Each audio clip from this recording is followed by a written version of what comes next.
Hey guys, it's me, Mr.ScaryPasta, presenting you with another video.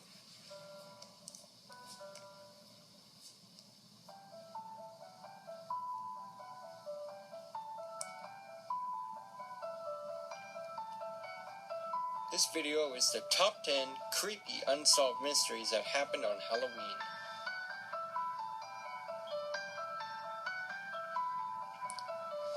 Halloween is the one night of the year where being scared is supposed to be good fun.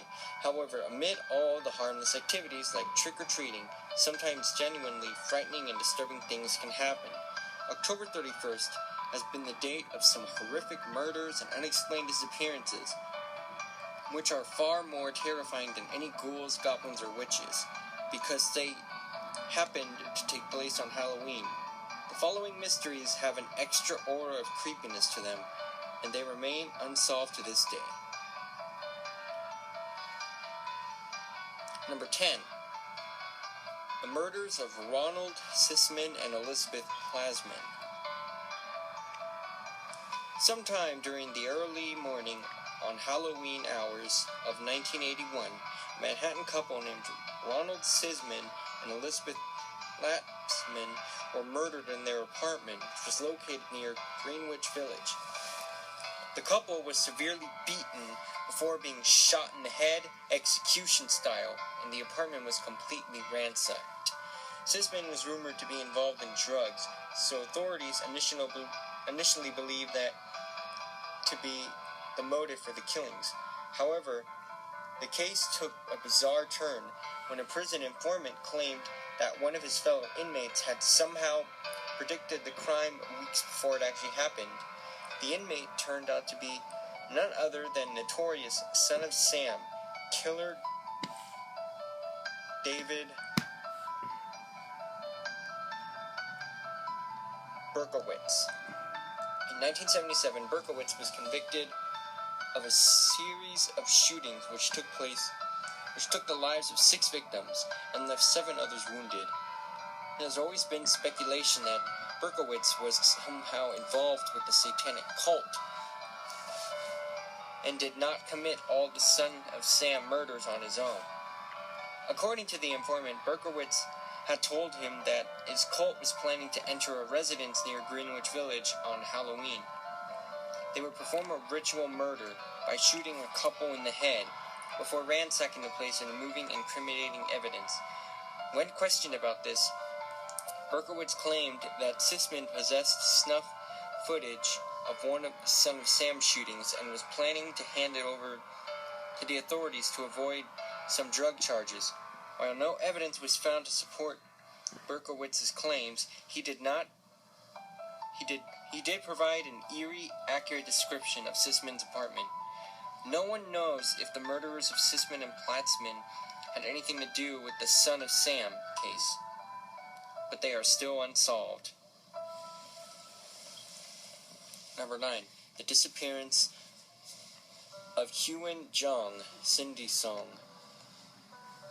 Hyun Jong Cindy Song was a 21-year-old South Korean student attending Pennsylvania State University. In 2001, she dressed up in a bunny costume and attended a Halloween party at a nightclub in State College. After leaving the club, Cindy spent the next few hours hanging out with her friends before she was dropped off at her apartment at 4 a.m. This was the last anyone saw of her. After Cindy was reported missing, a search was conducted of her apartment. There was no sign of any struggle, but many of her belongings, including the false eyelashes from her costume, were there, indicating that she had gone inside after being dropped off. But what happened to her afterward? Shortly thereafter, a witness reported seeing a woman resembling Cindy in the Chinatown district of Philadelphia. This woman was inside a vehicle with an unidentified male and crying out for help. A bizarre lead came about in 2003 when a Luzerne County man named Hugo Marcus Zelensky was arrested after the remains of 5 people were found buried in his backyard. Even though none of these remains belonged to Cindy, an informant told police that Zelensky had an accomplice named Michael Jason Kurkowski Jr. had abducted her. After Cindy was raped and murdered, the two men allegedly buried her body at another location. Kurkowski's remains were found in Selensky's backyard. The informant claimed Kurkowski was murdered for keeping Cindy's bunny ears as a souvenir. Thus far, no evidence was found to tie Zelensky to Cindy's disappearance, but in January 2014, the burned remains of a dozen more people were found buried in his property. It remains to be seen if any of them will be identified as Cindy's song. Number 8. The murder of Nima Louise Carter. On Halloween night, 1977, the parents of 19-month-old Nima Louise Carter placed their child inside her crib at their Lawton, Oklahoma home. The next morning, Nima's parents were shocked to discover that she was missing. Since the windows in Nima's bedroom were locked, it's theorized that her abductor had been hiding in the closet and sneaked the child out of the house while her parents were sleeping in the living room. A month later, a group of kids were playing in an abandoned house 4 blocks away from the Carter home. When they opened up the house's refrigerator, they received a horrifying shock when the decomposed body of an infant came tumbling out. The child was identified as Nima Louise Carter, who died of suffocation. A similar crime had occurred in Lawton in April 1976, when a pair of 13-year-old twin sisters, Mary and Tina Carpenter, were lured out of their home by a young woman and forcibly confined inside a refrigerator at another abandoned house. When the sisters were found 2 days later, Mary had suffocated, but Tina managed to survive. Tina identified her abductor as a local teenage babysitter named Jacqueline Rubidoux. However, the child's age made her testimony unreliable, and there wasn't enough corroborating evidence to file charges at the time. Jacqueline Rubidoux eventually became a babysitter for Nima Louise Carter. She was an obvious suspect after Nima's murder, but once again there was no evidence to implicate her years later. Rubidoux was finally charged with Mary Carpenter's murder and given a life sentence. She died in prison of liver cancer in 2005, but she never admitted to the still unsolved murder of Nima Louise Carter. Number 7. The murder of Chaim Weiss. Chaim Weiss was a 15-year-old Orthodox Jewish boy attending the Masita of Long Beach, a yeshiva high school in New York. The morning after Halloween in 1986, the entire school was horrified when Chaim was found murdered on his dorm room floor. He had been bludgeoned to death after a sharp blow to the skull and was repeatedly stabbed in the head, but no murder weapon could be found anywhere. Since there was no evidence of a struggle, it seemed like Chaim was killed in his bed while he slept before his body was moved to the floor. By all accounts, Chaim was a very well-liked boy, so no one could figure out a possible motive for the crime. There were signs that the killer was familiar with religious customs of Orthodox Judaism. Even though it had been a chilly night, the window in Chaim's room was open, a custom which is often done to let the deceased person's spirit out. After the murder, one of the school's rabbis left a memorial candle to burn in Chaim's room. 2 days later, a second candle appeared, but no one ever admitted to putting it there. There were no signs of forced entry anywhere, indicating the killer may have been familiar with the dormitory. During the night, another student on Chaim's floor remembered being momentarily awakened when the door to his room was opened before it was immediately shut again. Could the killer have initially entered the wrong room by mistake? After 28 years, authorities have never been able to find a suspect or any answers about why Chaim Weiss was murdered in such a brutal fashion. Number 6. The identity of Orange Socks. On Halloween in 1979, the unidentified body of a young woman was found in a concrete culvert near Interstate 35, just outside of Georgetown, Texas. The victim appeared to be in her 20s and had been sexually assaulted before she was strangled to death. It seemed likely she was murdered that very same day, and the only unique clue to her identity was a silver oval-shaped ring on her hand. The victim was nude, and the only garment of clothing she had on was a pair of orange socks. Since the young woman was never identified, Orange Socks became her nickname. Years later, the serial killer Henry Lee Lucas confessed to the murder of Orange Socks. He even stated he had sex with her corpse after she was dead. However, Lucas did not know the woman's identity. He claimed he picked her up while hitchhiking and only remembered that her name was Joni or Judy. After being sentenced to death for the woman's murder in 1984, Lucas recanted his confession in order to have his sentence commuted. Indeed, further investigation showed that Lucas was likely working in Florida on the day of the murder. Lucas was notorious for frequently confessing to murders he never committed, and no one is sure how many people he actually killed. Henry Lee Lucas died in prison in 2001, but Orange Socks is not the only unidentified murder victim that he has been connected to. Number 5. The Walker County Jane Doe. On the morning of November 1st, 1980, a truck driver discovered the nude body of a teenage girl next to the Interstate 45, just outside of Huntsville, in Walker County, Texas. The victim had been sexually assaulted before she was beaten and strangled to death. Since the young girl was never identified, she simply became known as Walker County Jane Doe.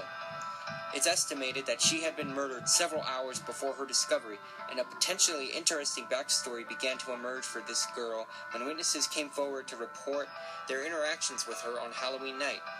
After being let out of a vehicle by an unidentified male at a nearby South End Gulf station, Jane Doe had reportedly asked numerous people for directions to the Elise Unit prison, claiming she had plans to visit a friend there. However, when her photograph was circulated amongst the inmates at Elise Unit, no one would admit to knowing her. Later that night, a truck stop waitress had a similar conversation with Jane Doe.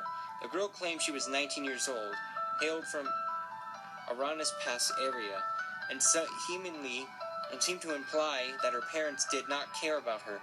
Since this girl was killed exactly 1 year after the Orange Socks murder, and there were numerous similarities between the two crimes, Henry Lee Lucas was considered a possible suspect. However, there was never any evidence to connect Lucas to the murder, and the Walker County Jane Doe remains unidentified. Number 4. The murder of Marvin Brandlin. In 1982, 69-year-old Marvin Brandlin lived with his wife, Ethel, in Fort Dodge, Iowa. On Halloween that year, the Bradlins were handing out candy to trick-or-treaters who came to their house. At one point, they answered the door and were surprised to see a man wearing a mask. He said, "Trick or treat, give me your money or I'll shoot." The Bradlins thought someone had been playing a Halloween prank and tried to remove the man's mask, but he wouldn't let them. Instead, the masked man entered the house and pulled out a gun. He demanded the couple bring him down to the basement and give him all the money they had stashed in their safe. The Bradlins became suspicious since very few people know they even had a safe in their basement. For this reason, Marvin was still convinced that a friend or family member was simply playing a Halloween trick on them. When the masked man led the Bradlins through the kitchen towards the basement, Marvin made a grab for the gun. The intruder wound up shooting Marvin in the throat before fleeing the house and unexpectedly leaving his mask behind. Ethel was so traumatized by her husband's death that she died only a few months later. Over the years, an acquaintance of the Bradlin family had allegedly bragged about committing the murder, so DNA testing was performed on the mask. However, there wasn't enough usable material for an adequate test, so there is still no evidence to charge this suspect to Marvin Bradlin's murder. Officially remains unsolved. Number 3. The death of the Key West newborn. On the morning of November On the morning of October 31st, 2004, a housekeeper at Hilton Resort and Marina in Keys West, Florida, found something in the garbage bin of the ladies' room in the lobby. She may have initially assumed it was a Halloween prank, but the situation became truly horrific once she realized that she had found the body of a newborn infant girl. The child still had the umbilical cord and placenta attached to her body, indicating that someone recently gave birth to this girl and decided to just toss her in the trash. It did not take the authorities long to figure out who it was that was responsible. Hours earlier, a young pregnant woman and 3 male companions were seen walking through the hotel lobby. She entered the ladies' room while the men waited outside. At one point, a female witness went into the washroom and heard the pregnant woman moaning inside the stall. When the witness asked the 3 men if they knew the woman, one of them claimed to be her boyfriend. He even called out her name at one point, which sounded like Samantha or Sonia. The pregnant woman was in the bathroom for approximately 40 minutes, and a security guard saw her clutching her stomach when she exited. When the guards asked if she was alright, he was told she had gotten sick by partying too much at the nearby Fantasy Fest. The 4 individuals were escorted out of the hotel, but the child was not discovered until morning. Fingerprints, blood samples, and DNA evidence were taken from the washroom and compared to several suspects, including A.C. Anthony. However, the mother and the 3 men have not yet to be identified, and no one has been prosecuted for the newborn's death. Number 2. The mysterious death of Chris Jenkins. Chris Jenkins was a 21-year-old student from the University of Minnesota who visited a downtown Minneapolis bar on Halloween night in 2002. After leaving the bar around midnight, Chris vanished without a trace. He remained a missing person for 4 months until his body was discovered in the Mississippi River. Since Chris was still wearing his Halloween costume, all indications were that he died shortly after he disappeared. Chris was heavily intoxicated that night, and since his cause of death was determined to be drowning, authorities initially believed it was an accident or suicide. His parents refused to believe this and pressed for a more thorough investigation. Finally, in 2006, his death was reclassified as a homicide. While the authorities have withheld specific details, they have claimed that an incarcerated suspect who told them he was present when Chris was murdered and thrown off a bridge into the river. Even though police believe the man's story to be credible, no charges have ever been filed. However, one possible theory is that Chris Jenkins could have been a victim in the mysterious smiley face murders. During this time period, approximately 40 male college students in the United States were victims in a bizarre series of drowning deaths. In some of these cases, unexplained smiley face graffiti was found near the body of water where the victim drowned. This had led some to theorize these deaths are connected, and that the victims were dragged before being thrown into a body of water to make their murder look like an accidental drowning. While no smiley face graffiti was ever found in connection to Chris Jenkins' death, investigators cannot overlook the similarities to many other unsolved cases. Number 1. The disappearance of Stephen Damon. On Halloween in 1955, Marilyn Damon took her 2-year-old son Stephen and 7-month-old daughter Pamela to a supermarket in East Meadow, New York. While she went shopping, Marilyn let Stephen wait outside the store with his sister, who was inside the carriage. 10 minutes later, Marilyn exited the store and was shocked to discover that both Stephen and the carriage were gone. Shortly thereafter, the carriage was discovered about a block and a half away. However, even though Pamela had been left behind inside the carriage, Stephen was nowhere to be found. He has not been seen since. In many cases where infants are abducted, it's theorized that the perpetrator wanted a child of their own and decided to raise the missing infant under a new name. Over the years, DNA testing has been utilized in an attempt to determine if Stephen Damon was ever given a new identity. At one point, investigators noticed that Stephen bore a resemblance to the infamous boy in the box, an unidentified child who was found murdered inside a cardboard box in Philadelphia in 1957. However, DNA testing would eventually confirm that Stephen and the boy in the box were not the same person. In 2009, a Michigan man named John Barnes came forward believing that he might be Stephen, but DNA testing also ruled this out. It's possible that an adult Stephen Damon might be living another life somewhere under a different identity, unaware that he was once taken from his real family. However, his whereabouts continue to remain unknown.